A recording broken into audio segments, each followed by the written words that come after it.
we spent the past couple of years in a crazy hot market. Louisville home sales decline as demand outpaces supply. Effective communication is at the core of any situation. If you master these two ideas, you'll have a chance of being successful at residential real estate marketing. I think you need to be looking for investment opportunities that move the needle. The market will never crash if demand exceeds supply. This is what I've been telling you all along. This is the Jay Pitts Show. And we're back, folks. Welcome back to the Jay Pitts Show. I'm your host, Jay Pitts, here with Ryan Harris. Ryan.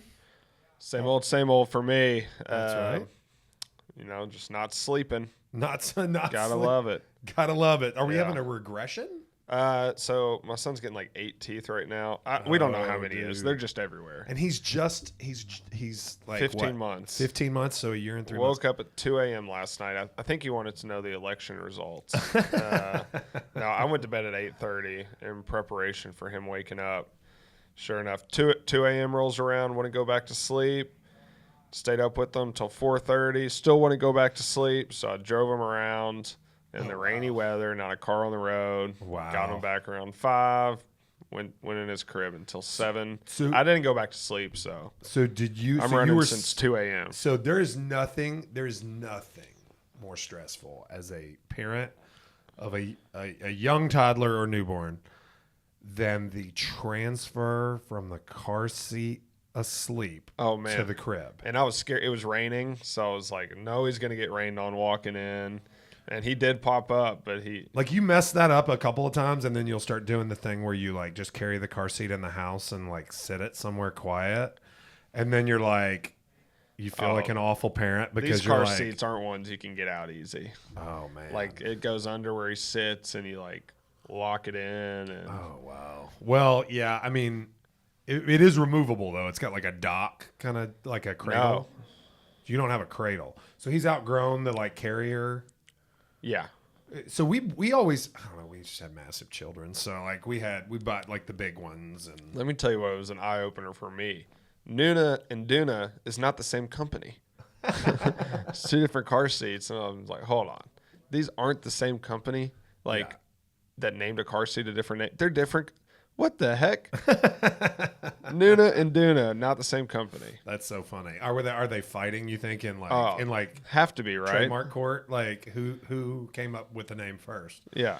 Anyway, no. There's nothing more, and you'll continue to do it now that you have to get them out of the actual seat and you don't have the carrier.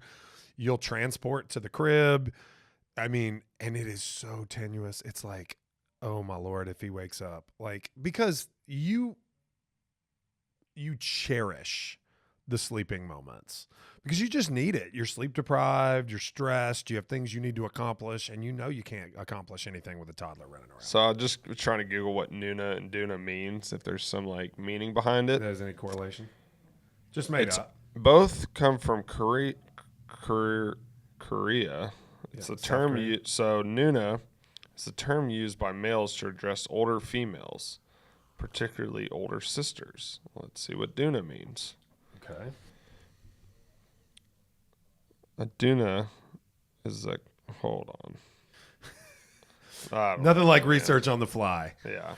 Well, I can tell you were stressed. Your heart rate was high. You were ready to like get him down in that crib, and you were successful this time. So that's exciting. Yeah. So, But well I'm done. like, it's 5 a.m. I'm not going to go back to sleep because I get up early anyways. Yeah. So just been rocking, baby. No, I totally get it. And regressions in sleep happened with all 3 of our kids, like right around the same time. Right when they start teething, the sleep goes haywire. I had great sleeping kids, amazingly awesome sleeping kids, and I was very blessed. Jen and I were both blessed. But about a year old, they start teething, and through about 2, we struggled, especially with my daughter. She was just really, and she might've been the best as a newborn, but just what I've figured out having kids. Mm-hmm. As soon as you think you have something figured out, there's something new. It changes about a week later, or something new happens. Yeah, that's why I always say, it's my advice. All the good stuff is permanent, and all the hard stuff is temporary. Yeah, like it doesn't mean that there's not always something hard, in my opinion. Like, but it's always something hard that's on its way out, that's going to give way to something else hard. Yeah. I try to and I know there's a lot of real estate agents out there that are taking their kids everywhere with them, and like kudos to you because that's hard. And I took my son Rowan with me to an inspection yesterday, and wasn't supposed to. Started at 12. It's a big house. Got there at like 2:30, and he was like, "I'm gonna be here like another hour and a half." You're like, ooh. So get back there at 4. Still not completely done. Have my son with me this time because I had to get him before like 3:30. And then we're there till 4:30. He's just a menace in there running around. And luckily it's a vacant house, but kept trying to go to the fireplace and turning it on. I'm like, dude, Yeah. just let me hold you and don't freak out. Let me hold you. Oh no, he's not gonna like that. Yeah. No, I get it. It's a struggle. Being someone that requires like really intense focus to be productive, I can't have 9 different things going at once. I can have a sense of 9 different things that need to be done, and they can occupy some mind space, but I need to be able to silo and give strict attention to one task at a time, obliterate that task and move on. Even when coaching, like, I have multiple kids. So, my wife is trying to go, and thankfully she's amazing and way better at this than me. She can take Colton, our youngest, to Girl Scouts, for example, with Evie while I'm coaching Preston in football. And I don't have to have Colton running around at football practice. Now, it's a little better as he gets older because he's more interested. He can sit and watch. He can play. He can run around and do his own thing. I can take a football and he plays with it and stays pretty occupied. But, the last few years, it's been really challenging because, you have a responsibility as a coach to be focused and intent on what you're trying to accomplish in a practice. And it's just really hard. Yeah. Because he doesn't mean to, but like he's putting himself in harm's way. Like baseball practice, like there's balls flying around, bats being swung. He's walking places you shouldn't be. It's tough. Yeah. And if he gets away, it's like, oh, okay, well, he just finds a playground 100 yards away and I'm at the ballpark and I'm like, where did my kid go? So it's getting better. The light is definitely at the end of the tunnel for that. But it'll be something else. It's got to be nice when they get to the age, though, where you can, like, go to some event where there's blow-up houses or something. You're like, dude, just turn them loose. Go. Just turn them loose, man. Don't hit anybody. Yeah. Don't. The cool thing. Kill yourself. Just. I mean, it's. And Colton has been, I will say, each child is different, obviously. And, if you have more, you'll learn this. But, like, he has always been the most daring. That boy's going to be a football player. He probably will be, but he's also the most coordinated, the most like athletic in the sense of hand-eye, foot-eye coordination and just like being able to make his body do what he wants. And so like he puts himself in all of these crazy positions, but he keeps himself safe too. And Yeah. it's kind of wild. It's like things that my oldest, who's also a pretty athletic kid, wouldn't have even dreamed of trying to do. Yeah. But we know these things about Colton because he puts himself in these situations all the time. I think, at least in my experience, if like the oldest are usually a little more reserved as they get older, probably. Cerebral, cautious. Yeah. In my experience. Yeah. Daring and, rule breaking are the youngest. For sure. Was that the same with you and your brother? Well, I don't know. Yeah, to an extent. Zach was pretty wild as a kid. What about like high school and stuff? High school, he was pretty chill. Okay. He was pretty chill. I think I was more, mischievous as a teenager. Got it. But it was because I'd always done everything right before Yeah. then. You know what I mean? I got a sense of independence, and it was like, okay, well, I'm gonna do this. You also like know how to get away with stuff. I did. Yeah. I did. Fortunately or Which makes unfortunately. you seem like you did everything right. Which is that is also true. I mean, but I made good grades. I played lots of sports and excelled at those. I was an exemplary citizen for the most part. But like, yeah, I mean, I would make some trouble when nobody was watching. Yeah, that's the way to do it. So anyway, all right, let's jump into our show. So, listener question. They said, Jay, what do you do about curb appeal when listing your house in the winter? okay. Well, that's a great question because, as we look outside today, it's gray. We may finally, leaves are falling. We may finally have reached fall, although it's felt like summer all week. I don't know about you. I've had this this warm evening breeze, it makes me feel like I'm in Florida. Yeah.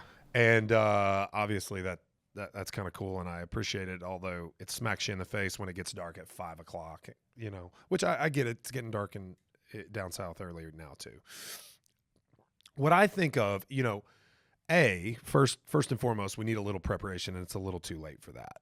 But if you were going to list your house this winter and you knew that, taking pictures prior to fall, leaves falling, even with leaves changing, they can sometimes be really beautiful as long as the trees are full. If you have, mature trees that are really bare, that's really unfortunate. Everything turns gray. If you can get it before the grass kind of, loses like the brightness of the green, like that's a good idea. But if you can't and you miss that opportunity, here's my advice. I think you can still do a landscape tune-up. A lot of landscapers, mine in fact, is Taylor Landscaping, Josh Taylor, who actually played in our golf scramble last week, which we can talk about a little bit. That was an enormous success. Josh reached out just the other day and was like, hey, we need to do your fall cleanup because, a lot of times things get a little unruly. They need to be cut back before winter. Get that done. Pay a little bit of money. As I've said before, an ounce of preparation really goes a long way when putting your house on the market, because we've got this same, tale of two markets, the houses that sell and sell quickly and the houses that aren't selling at all. And what we're finding is some fairly moderately priced houses that are on the higher end that just have a small buyer pool are not selling, even though they're not really overpriced.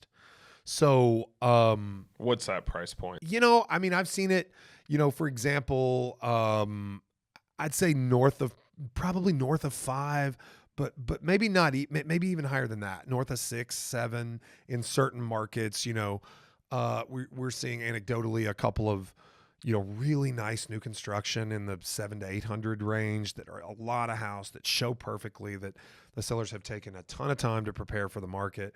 They're just asking, a maybe historically aggressive price for the location, but that's comps certainly justify. Mm-hmm. And it's just a small buyer market. We're getting showings. We're not getting offers.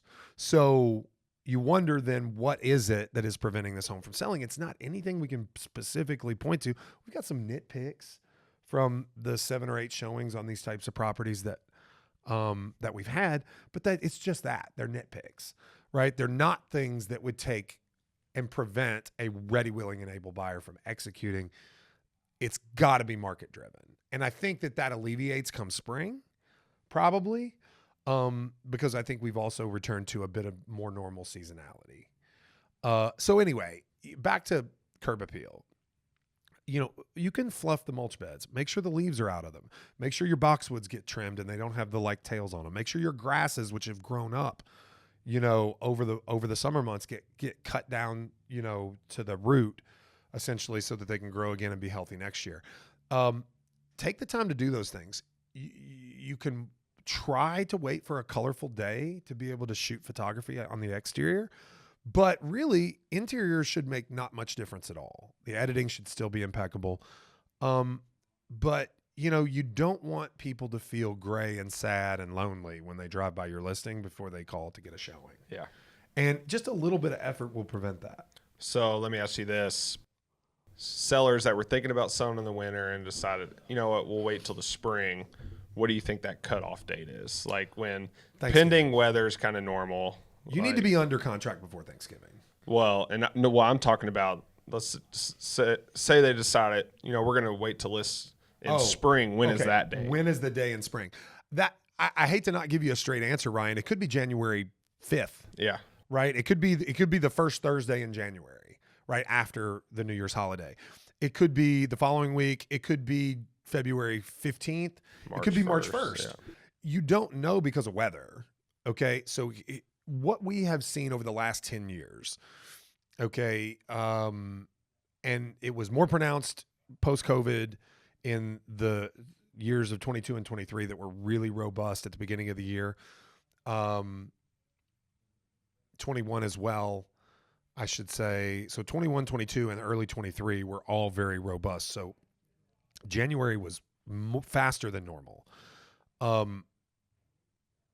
the first time you get any semblance of mild weather, it just busts loose.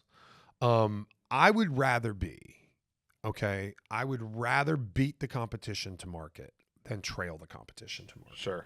I would rather waste, in air quotes, 2 weeks on market with maybe slightly less than typical or average traffic than be 2 weeks late to the market, right? So let's say that date, in retrospect, let's say we've gone past it and we look backward and we say, you know what, February 1st was really the day. I'd rather be on the market on January 15th and have 2 weeks of substandard traffic than be on the market 15 days late on Valentine's Day. Yeah. Right? Because what has happened is the competitions then beat you to the punch. We often tell people that when you evaluate homes and comps on a comparable sale approach to valuation, which is what everyone does, you want to look at several things, right? You want to look at the sales, the closed sales that give you a historical reference on what that property is worth, understanding that the market typically inclines over time. You want to look at, the current pending sales because it gives you the most current depiction of where the market is in that moment. Okay. And you want to look at the active listings when you go to market because that tells you your competition. And typically it's direct competition. Typically you have at least one or two listings in the actual neighborhood you're listing in. Okay. And you can pick your price based on and play off of what is already out there for buyers to choose from. And if you price accurately in that moment, like the competition can really work to your advantage. Sure. So, I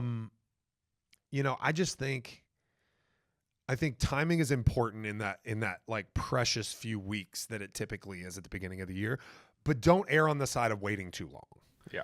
I mean, you're probably not going to wait too long, but you may cost yourself a percentage point or two on price by letting another really great listing hit the market just before you. Yeah. And pulling that buyer off the table. Yeah. I think, what's going to make a lot of these homes sitting right now tough is rates are ticking up again. Right. I mean, rates have gone back above 7, Right. the average 30-year conventional. Yeah. So, well, and it'll be interesting to see. I mean, I think Ryan and I are going to make a concerted effort not to make this an election show, but obviously we had a presidential election last night, so it'll be interesting to see what rates do as a result. The Fed has telegraphed under Biden, who's obviously still president until the end of the year. The Fed has telegraphed another rate cut next week, supposedly. So we're supposed to get a rate cut next week. Now, we did not see rates drop behind the last rate cut. yeah. Okay. The reason we didn't see rates drop behind the last rate cut is that rates had already fallen, pricing in the telegraphed cut from weeks prior. Okay. So this time it'll be interesting to see because rates have climbed on the way up, on the lead up toward a rate drop. So, we've seen this morning the Dow has kind of broke loose with like a 1,400 point increase. Don't know what that means. Usually it's a knee jerk as it relates to these kind of things that will settle down later. We've seen Bitcoin go crazy and other, crypto. But here's the thing. Where is the economy going? Because the Fed telegraphed up to 5 rate cuts next year. Mm-hmm.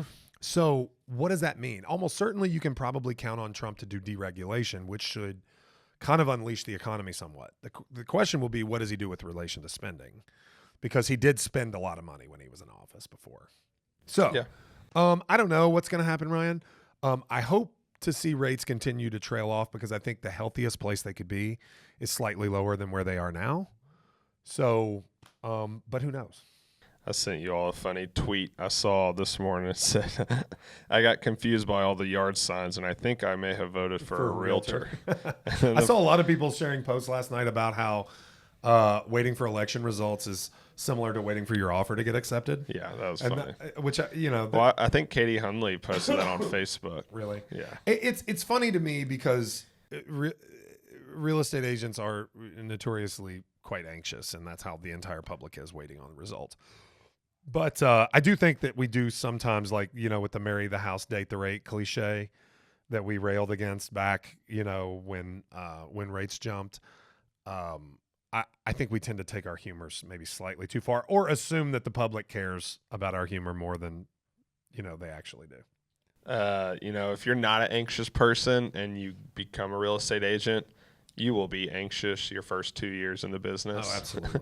I wouldn't say I'm an anxious person, but I definitely pay attention to details, which I think can make you not anxious, not worrisome, but you just kind of analyze everything. But I guess I've had my real estate license over 6 years now. It's kind of wild, isn't It's it? insane, man. And I'm definitely past that anxious point. Oh, yeah. I mean, it is what it is. You do your best and do what you can for your clients, and sometimes it just doesn't work out, and that's how it is. It absolutely is. Well, I kind of liken it to, you hear this said, it's a sports reference that you hear used to describe quarterbacks in the NFL, about how much faster the game is when they move from college to the NFL. And that then ultimately they say, well, the game has slowed down for him. Yeah. Right? Like, that is kind of the same concept when you get into real estate. At first everything seems crazy slow because you're just oblivious. And then when you start to have any success at all, it speeds up so fast. And there's so much worry and so much anxiety. And then just ultimately you realize that it's not the end of the world.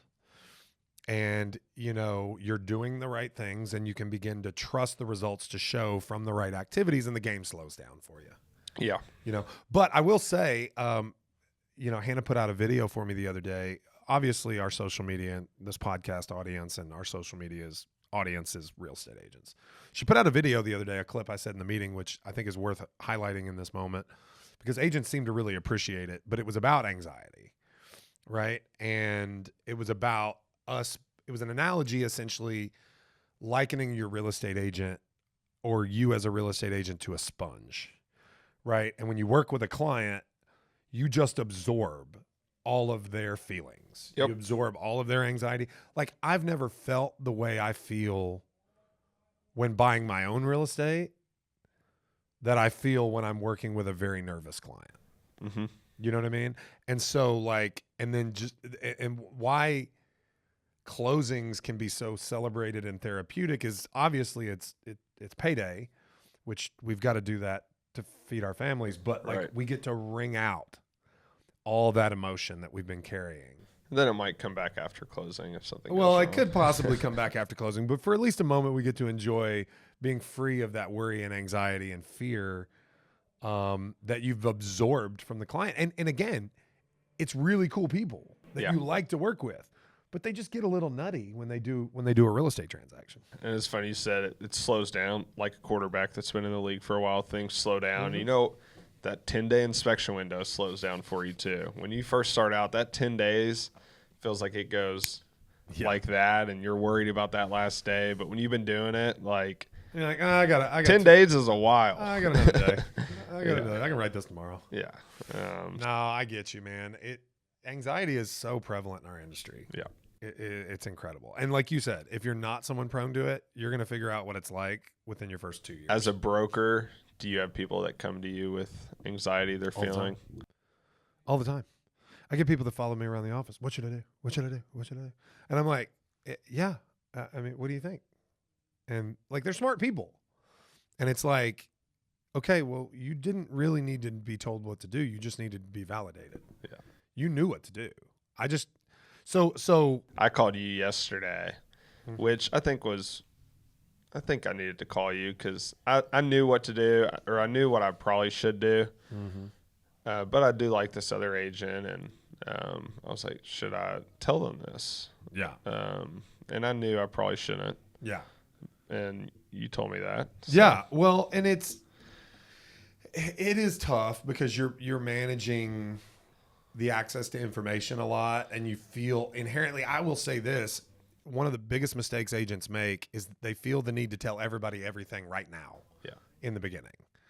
And when they realize that time can be their friend, that helps the game slow down. Yeah. And so it's really interesting to watch because it does change. It goes from deer in headlights to what do I do to, hey, I think I should probably do this. What do you think? To, hey, I know the answer already, but I just need to hear you say it. To, I don't even call you anymore. Yeah. And hey, guess what happened? I did this because I knew this is what you would tell me to do. Yeah. And I would say I don't call you too much anymore. Not too bad. I'm sure there's like a handful of people here who you get 90% of questions from. Yeah, I mean, it's funny because, you see it, it really is interesting, Ryan, because there are people that are in the office every day. There are people that are in the office a couple times a week. There are people in the office strategically because of something going on. And then there are people in the office only because they have a problem. Yeah. And it's like when you see that person in the office and you know that they're a person that only comes to the office because they have a problem they need to work out, and they pretend like they don't need you right then in that moment because they're really trying hard to be respectful, and I can appreciate that. Sure. But I just want to be like, all right, what you got? Let's get it out of the way. Do you prefer people to do that or call you? I'm fine either way. I do think that there is some merit to coming to the office. I think you would agree with me. I think there's also some merit to finding the place where you're the most productive because sometimes it's not here. But I like to be able to look you in the eye, especially if it's a really serious problem, and make sure that I know that you understand what I've told you. Yeah. Some people that's hard to do over the phone. Sure. Certainly over text. Like I still contend one of the biggest issues with real estate agents in general is the propensity to text when you should talk. Yeah. And I think a large plurality of problems would be solved just simply by picking up the phone or going to talk to someone face to face, whether it be with clients, other agents, brokers, your broker as an agent, whatever. Pick up the phone. Yeah. Agents listening to this, if I call you and say, hey, I'm driving, so I'm calling, there's like a 90% chance I'm not driving. You're just excusing it because you need them to answer. Yeah. Or you need them to appreciate why you called or not assign frustration to the fact that you called. But that's the deal though, right? Like let's just handle it in 3 seconds. Let's hear each other's voices. I want to make you use polite inflection in your tone, right? Because that is going to, whether you're pissed off at me or not, that's going to inherently like soften the whole situation. And I'm going to do the same because I don't want to be a jackass. I'm going to be nice. Even if I feel like being a jackass, I'm probably going to be nice if I have to talk to you.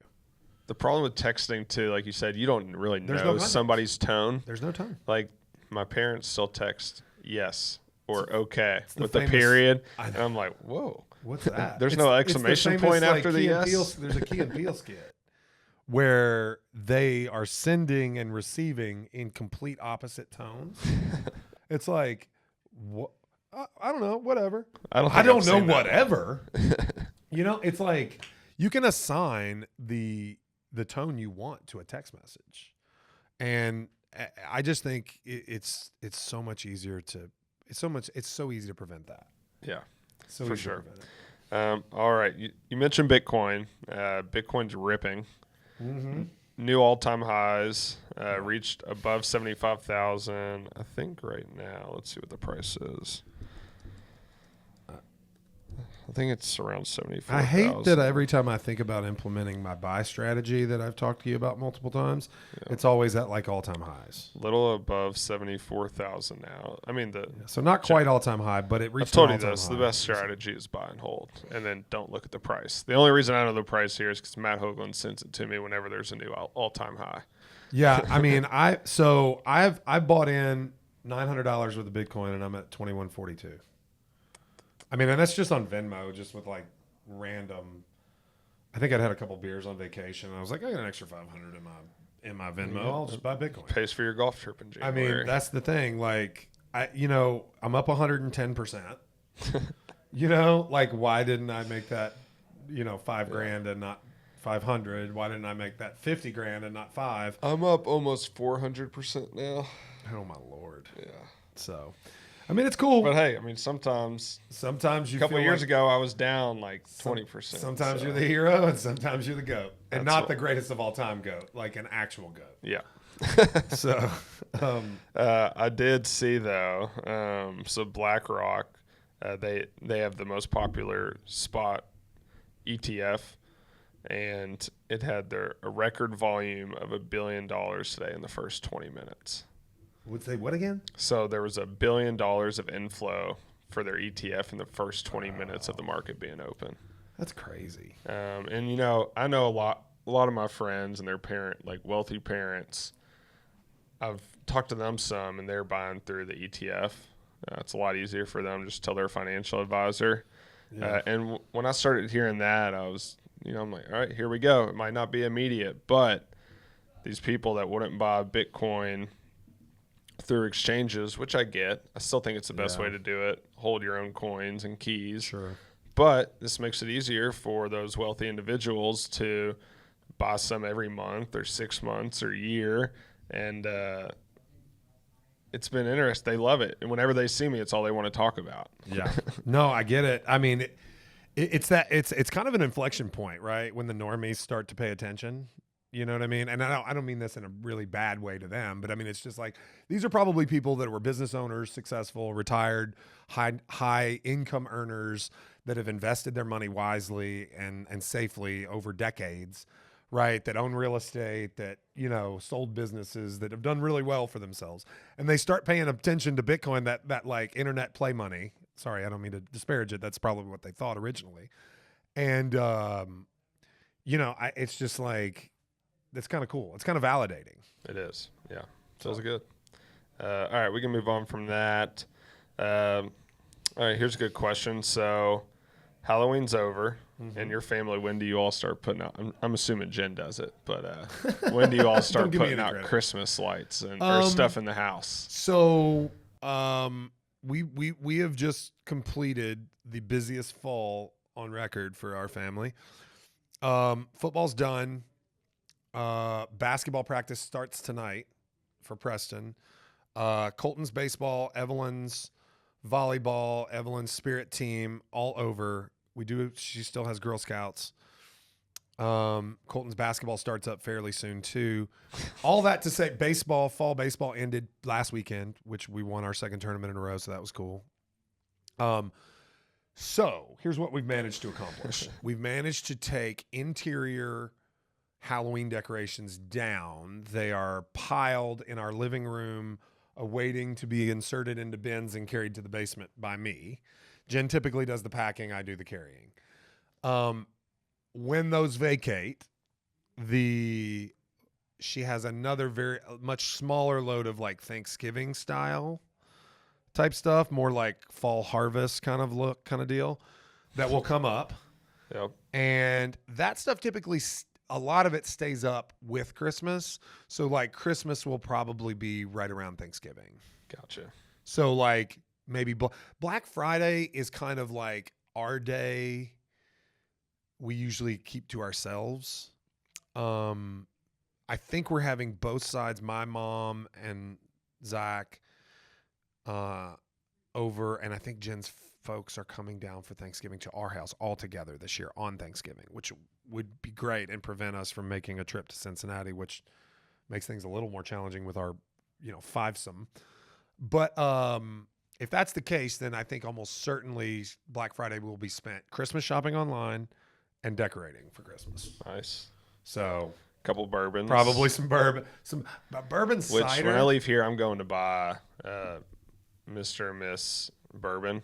I just got one. I'm going to go get one or two. I think they just came out with the gold label. I think that's the one. Jen just came back from Liquor Barn. There was like a special edition. I didn't really give it a ton of research, but like she was like, "Hey, this is like a special Russ Smith bourbon deal." I'm gonna go see if anywhere still has it available. I feel like they probably do. I'll have to send you a picture later of which one I got. I don't know. Maybe she got the basic one.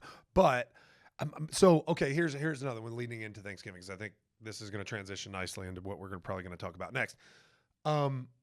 Do you have do you just go neat or rocks on Thanksgiving, or do you have like a Thanksgiving cocktail?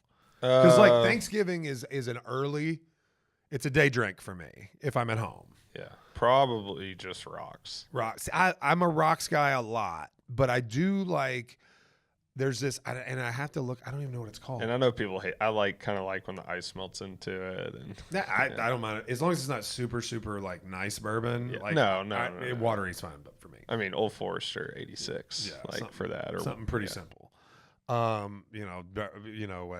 Woodford double oak, something Yeah. nice, but not too nice. So, what I like on Thanksgiving is apple cider, lemon juice, Yep. little splash of like really spicy ginger beer, maybe a dash of bitters, um, and I actually drink it on ice. I don't heat it, and I don't drink it in a Oh, mug. so you don't see? I like hot See- apple cider with some bourbon. See, I go cold, and the lemon juice splash is an absolute must. It kind of cuts it, and I was adds just some about to say, acidity. I love a Christmas tree in the house and watching college basketball in the winter. For like, sure. And when that tree has to go away, I'm a little sad. Dude, the ambiance of the like dark room but Christmas tree with the best. TV and the kids are in bed and I'm watching basketball with a bourbon on the couch. It's just money. It's the best. It's the best. And we got a basketball team we're cheering for. I know. That's Perhaps. awesome. Yeah. I figure we talk about that. So I went to the first basketball game of Pat Kelsey era. Really wanted to go this weekend to I'm going Tennessee, Saturday. but we're going to be out of town. So said that's fine, but we can't have anything scheduled Saturday at 12. I'm watching this game. Yeah, I'm going. But it was great. Crowd was loud. They played hard. Defense is good. Offense looked good. I just had a couple notes in the pregame hype video or intro video. Yeah, I've always I saw loved them. There was You want more no old school. Ollie in it. It was just, and there were no old teams in it. Maybe they'll change it for this Saturday. A little disappointing, I thought. Okay. I still got chills. I was back at the Center for the first time in 2 years. Yeah. When did you go last? Dude, I did not go all last. I never went to the Center during the Kenny Payne era. So it's been 2 years for you too. Yeah. I'm trying to remember which that would have been. You could just 22, feel people, 23. people were happy again, 24, giving 22, high fives 23. to each other. It was nice. I don't know that I went in the 2021 season. It might be 3 years for you. Might be 3 years for me. Wow. It was bad. I might have went once. I don't know, Ryan. It wasn't memorable. I can tell you that. But the last 2 years were. I hoped Kenny Payne would be better than he was the first year, and held out hope. But when it started so badly, and I just never felt like going the first year, I completely and purposely boycotted last year. Oh yeah. I Absolutely. refused. I got offered tickets to Sweet multiple times, and I just said, no, I'm not going until Kenny Payne's going. But, dude, okay, so I got a question. Who's our best player? I don't know if we Case have and one Pryor? right now. I think he's electric. He's electric. He's weird looking and hilarious and makes these faces and like good weird, not bad weird. Like apparently he landed on Ken Palm's like national player watch list after Number the 10. first game of the season. So, but I mean, Chucky Hepburn's so good. Terrence Edwards is really good. Like, I mean, fun. we got a solid, well-rounded team. I think I might have to get some of those glasses. Oh yeah. Yeah. Well, look, Rain Smith is good. Like, I mean, there's just anyway. It's fun. All right, cool stuff. All right, let's move on to our last thing. Okay. Let's do Mount Rushmore of Thanksgiving foods. I didn't think of this one. Hannah came did. up with it. So we'll do this. It's a little early for it, A little but early, but that's okay. By the time this airs, it'll be like 2 weeks before Thanksgiving. It's fine. yeah. So let's jump in. Who got the first? You get to go first. I went first last time, so you get one, and I get two. Gotcha. And if you want to look up Thanksgiving foods, I'm just, allowed. Are you doing that? Is Yeah. that what you're saying? I just went to ChatGPT and looked up a list Chat GPT. because it's hard to think of everything off the dome of your head. So Okay, I'm googling Thanksgiving side dishes. The Pioneer Woman. doesn't You ever seen The have Pioneer to Woman? be side dishes. I know, but that's the majority of the dishes. So I get to go first. You get to go first. Easy 1-1 stuffing. Oh, dude, I was gonna go stuffing. Man. I gotta write these down. Okay, so stuffing. Dang it. You kind of dumbfounded me there because. All right, so let me ask you this: is it out of bounds? I need a ruling on this. If your family does Thanksgiving breakfast, That's fine. It's okay. There's no or rules. Brunch, if There's you no will. rules. There's no rules. Okay, this is not going to be historically Thanksgiving with my first pick, but it's a definite favorite of mine. For your 1-1, you're going. No, I think I'm going to hold off on it. I think I'm going to hold off on that. Actually, I'm going to go mashed potatoes.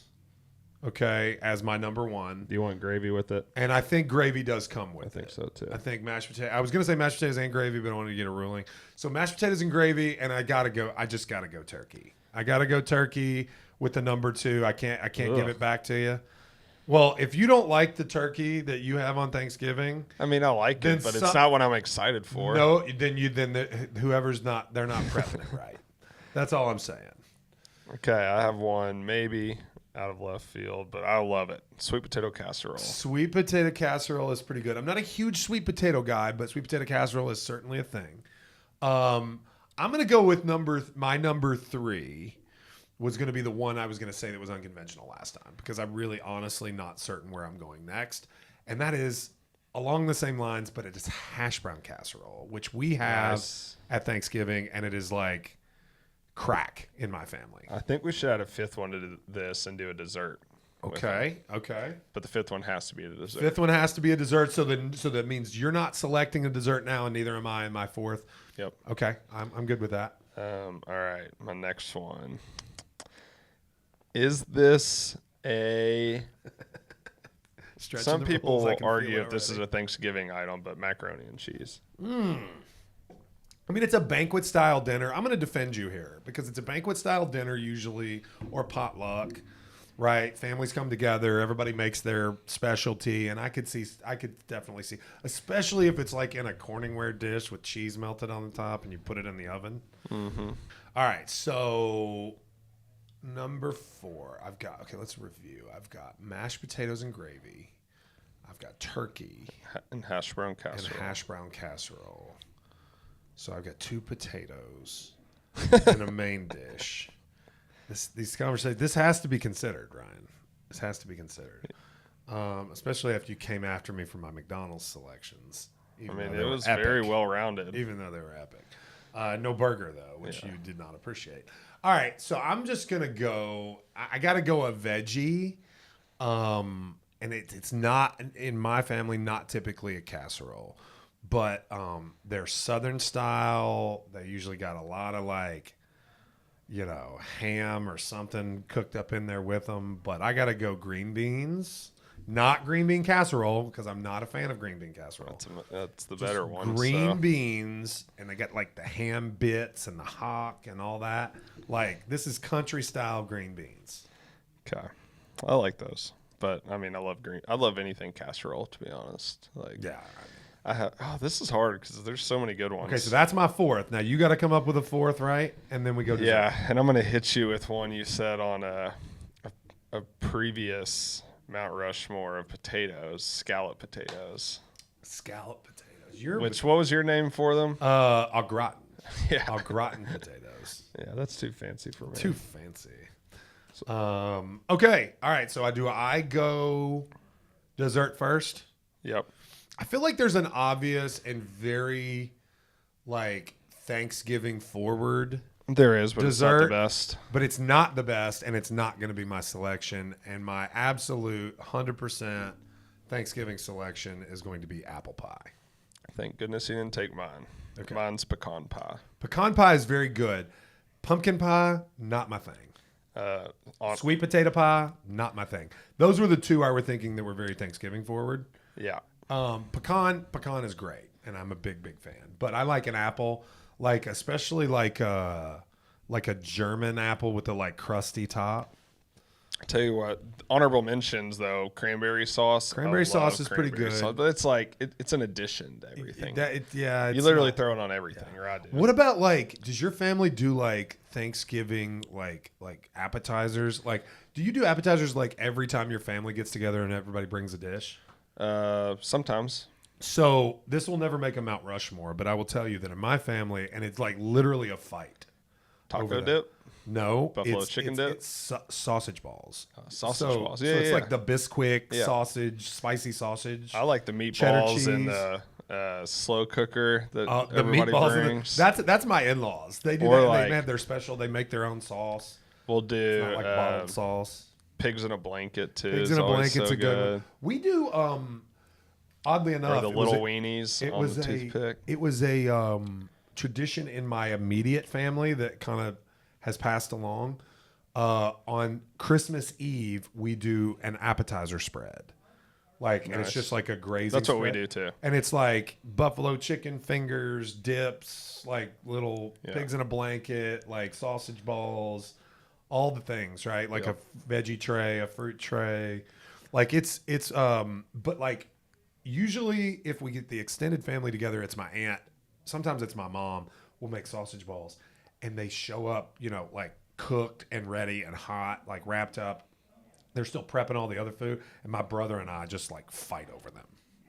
And now Preston likes them too. So it's pretty wild. I think another one that got left off the list that I was really considering, deviled eggs, because I'll eat like 8 of them. Yeah, we don't. My family is not huge on deviled eggs, but I could certainly see those are usually the fan favorite. Yeah. So, all right, Is that all the time we got? that's it. All right, folks, that's all we got. Little premature Thanksgiving show for you. We may have some additional conversation as the month progresses. Yeah. But again, we appreciate you as always joining the show. Check us out anywhere you podcast, specifically Apple Podcast app or Spotify. Any follows, reviews, shares that you can muster are certainly very much appreciated by us. You can also check us out on all the socials at JPitts Realtor, at RyanHarris.re. For the J Pitts Show, I'm your host, Jay Pitts. We'll catch you next time. Peace.